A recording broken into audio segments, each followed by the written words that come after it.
Assalamualaikum warahmatullahi wabarakatuh. Kami dari kelompok 7 yang beranggotakan 3 orang. Yang pertama ada Adelia, yang kedua ada Dima Yunita, dan yang ketiga ada Bintang Ramadan. Di sini kami akan mempresentasikan poster hasil uji instrumen tes. Baik, di sini ada pengertian instrumen tes dan non-tes dan hasil rekapitulasi butir soal. Yang pertama akan dijelaskan oleh Adelia. Pengertian instrumen tes dan non-tes. Instrumen adalah perangkat untuk mengukur hasil belajar siswa yang mencakup hasil belajar dalam ranah kognitif, afektif, dan psikomotorik.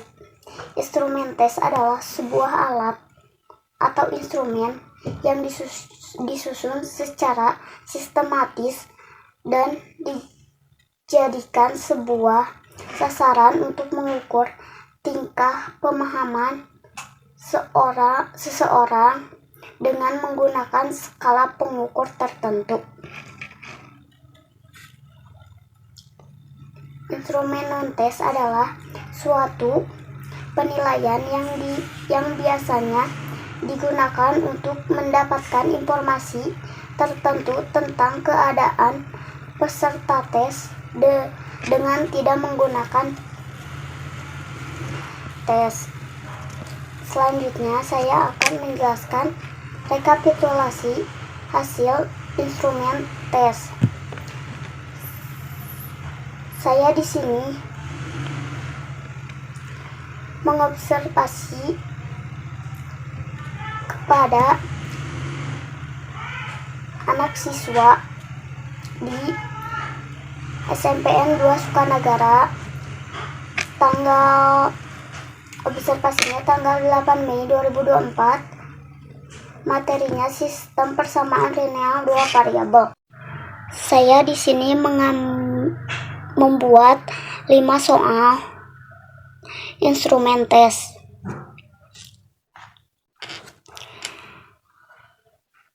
Untuk nilai validasinya, soal nomor 1 itu 0,490 atau valid.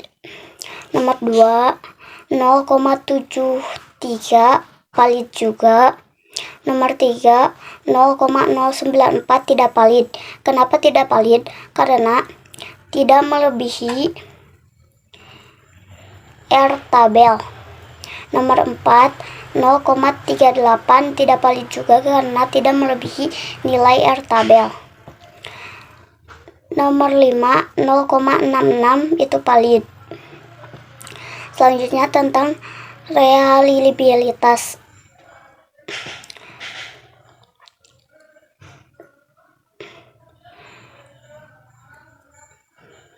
Bisa dilihat dari sini yang nilainya yang soal nomor 1, nomor 2, dan nomor 4 itu reliable, dan nomor 3 dan nomor 5 itu tidak reliable. Terus tingkat kesukaran. Tingkat kesukaran di sini yang nomor 1 sampai nomor 4 itu sedang. Jadi soalnya itu tidak terlalu sulit dan tidak terlalu mudah. Nah, untuk nomor 5 itu sukar atau bisa dibilang sulit. Selanjutnya, daya pembeda. Bisa dilihat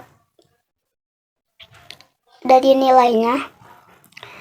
Nomor 1 dan nomor 5 itu direvisi karena daya pembeda antara si siswa yang kriterianya kemampuannya tinggi dan si siswa dengan kriteria kemampuannya rendah itu sangat tidak jauh berbeda. Jadi bisa dibilang direvisi.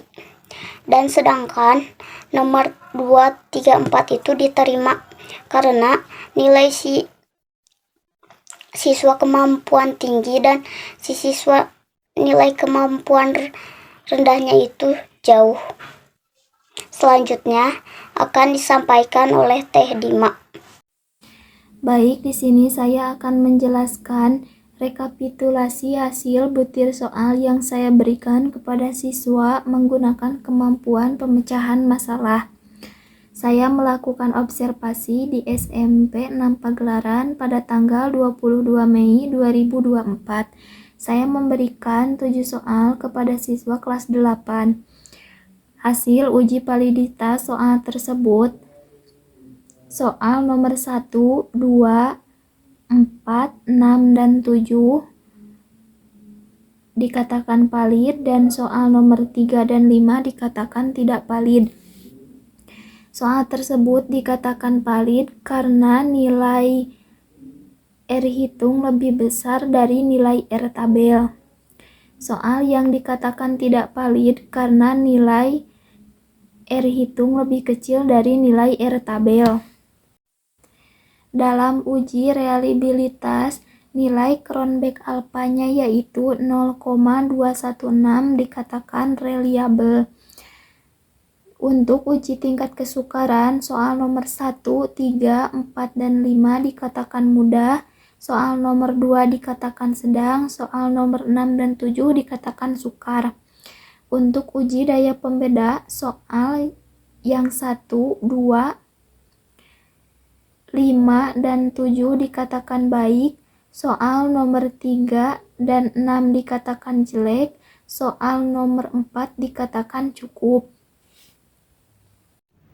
Perkenalkan, nama saya Bintang Ramadan yang akan memaparkan hasil rekapitulasi butir soal pada kemampuan pemecahan masalah.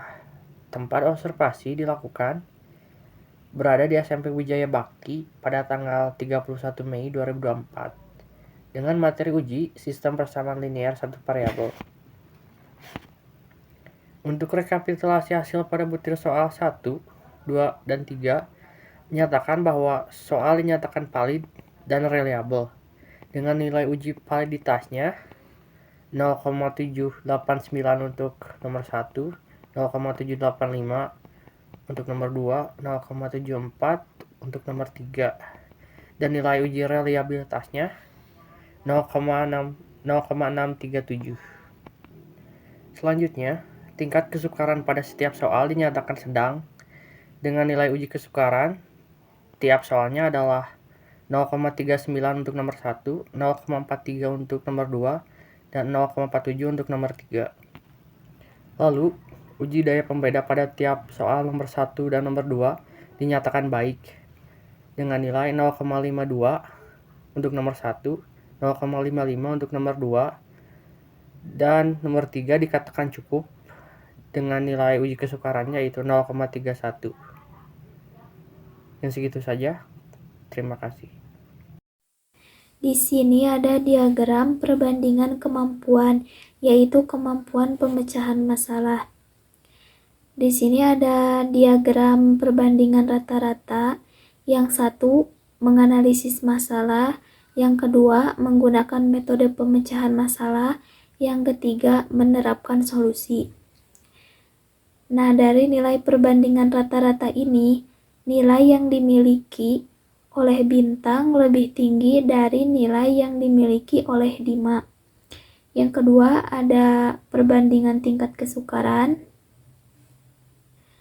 Nah, untuk perbandingan tingkat kesukaran ini,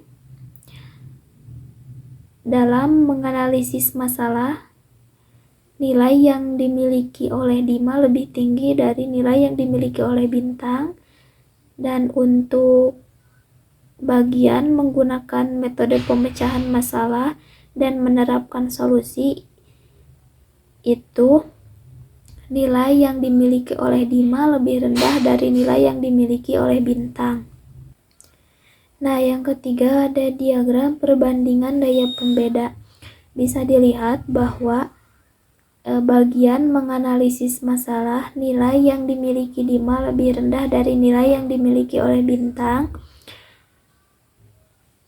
Dan untuk yang kedua, menggunakan metode pemecahan masalah, nilai yang dimiliki Dima lebih rendah dan nilai yang dimiliki Bintang lebih tinggi.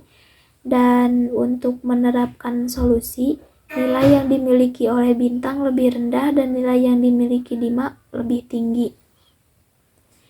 Nah, di sini juga ada diagram rata-rata non-tes.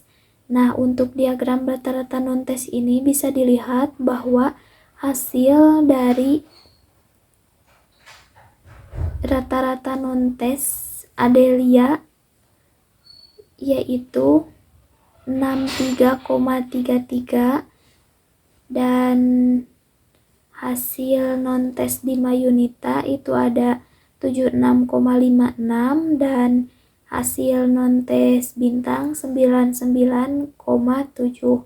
Bisa dilihat bahwa hasil non-tes ini yang dimiliki oleh Bintang lebih tinggi dari nilai-nilai non-tes yang dimiliki oleh Dima dan Adelia.